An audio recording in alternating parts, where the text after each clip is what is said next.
These are difficult issues, but again, the solution lies in stronger families, more supportive communities.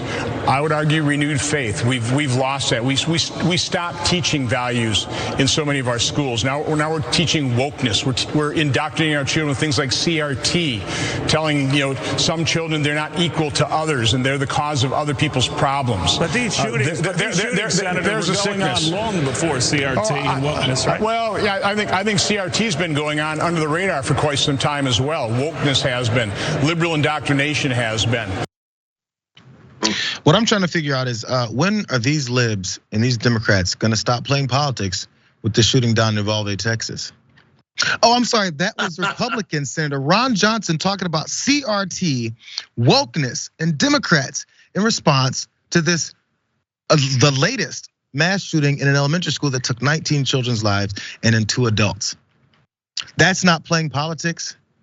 There's more that this guy said. Let's start with those first, with the CRT, because he was on there with he's on there with Neil Cavuto. And Neil Cavuto had the most obvious response in the middle of that BS, which was, wait, are you trying to say that CRT, which you guys just started talking about last year, is the reasons why we've had these mass shootings specifically in schools like this? Was that what happened in Sandy Hook in 2012? Was that what happened in Columbine in 97, 98? Are you telling me CRT has been a problem forever? And you know what Ron Johnson's dumbass said? Well, it has been around for a while. I mean, wokeness, it has been. So how come you haven't been talking about it for the past 20, 30 years, huh? Ron, there's more to that. First, your thoughts, David, because I don't want to get you past that of what was already said. I have long believed that Ron Johnson is the absolute worst member of the US Senate. He is an idiot, he's a nincompoop, he's dangerous. I don't understand why the Democrats in Wisconsin aren't pushing even harder to try to get rid of this guy, and I know they're pushing hard.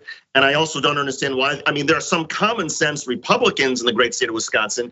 I have a feeling some of them are ashamed by this, but you wouldn't know it based on their continued support of Ron Johnson. This guy represents the absolute worst in America.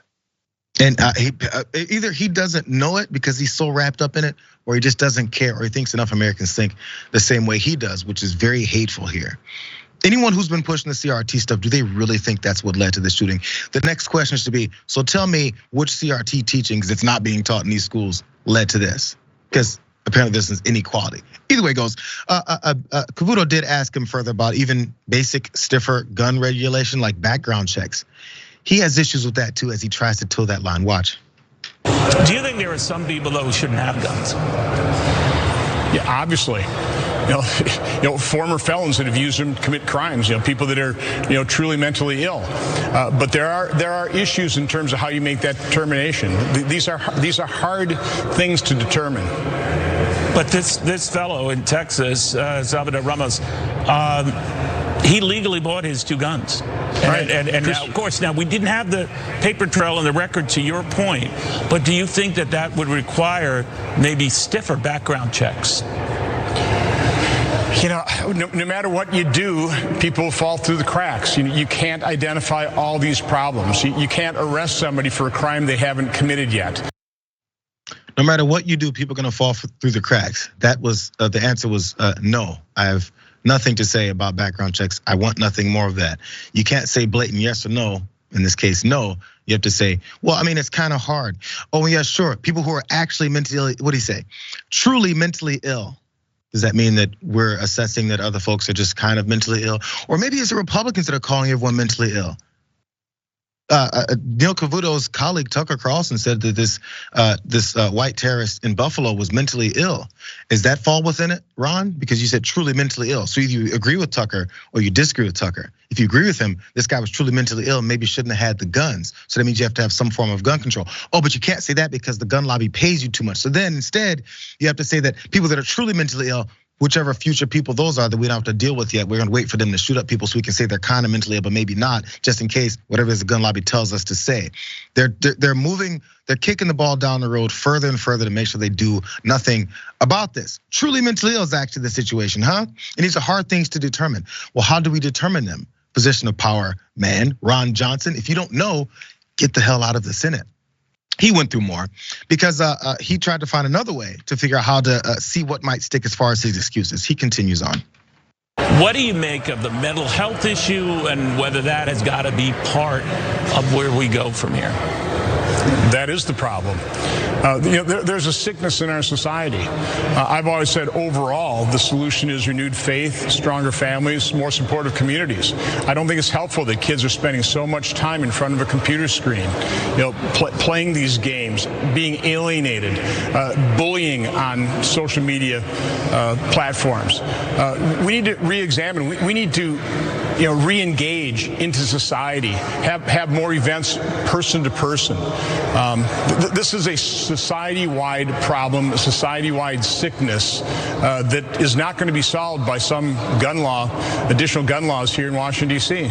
Let's be realistic. I don't think there's a solution here in the federal government. There are very few solutions here in the federal government. I think the federal government either causes or exacerbates more problems than it ever solves. The federal government exacerbates problems more than it solves. Okay, so David, there was more there. Renewed faith, stronger families, video games, there's too much of that. People on screens, and we need to have more events person to person, renewed faith, all those types of things. Next question, Ron. How do you implement that shift in society with renewed faith? People not on video games, all those BS things that you're saying that actually don't contribute to this problem.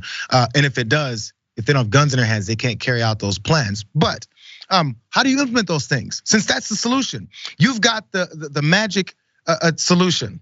How do you implement that? Because I think there's a problem in society. I think our society is overwhelmed and obsessive with guns. I don't have the answer necessarily of how we're gonna get people to not be obsessive with guns, except for people like you to stop telling them that they should be afraid of their own shadow and be ready to shoot at it.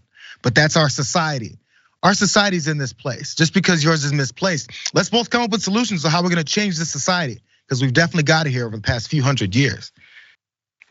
Yeah, I mean, he should put his money where his mouth is, right? If Ron Johnson wants all of us to have forced community religious neighborhood picnics every Sunday afternoon so that we can all spend more time with each other, and if he also wants to put in proposed laws that limit how much screen time our kids have, okay, we can have that discussion. But there's so much empty rhetoric because Ron Johnson will throw this crap out there and then he won't even bother to sort of put forward any sort of proposals about how he would deal with what he identifies as the problem that he sees. The fact of the matter is when he talks about Washington making things worse, on that I will agree, because when the US Senate when the Congress allowed the ban on assault weapons to lapse, mass shootings went up. Years earlier, when they imposed the ban on assault weapons, mass shootings went down. So there's something where if Washington just would have kept what it had done before, mass shootings would have dropped. So, this argument, there's just so much sort of talking points and rhetoric, and Washington is the problem. We need more, community and better faith. Okay, what are you going to do about it? It's not enough just to say we need these things. Your job as a member of the Senate, put forward your idea about how we have these community picnics and let's legislate, let's debate them. That's what the Senate's for. It's not just to go on Neil Cavuto and say, well, here's the problem without offering any solutions. That's the whole point though, to not have any solutions because they don't want any solutions. I mean, we already know that, and I know you already know that.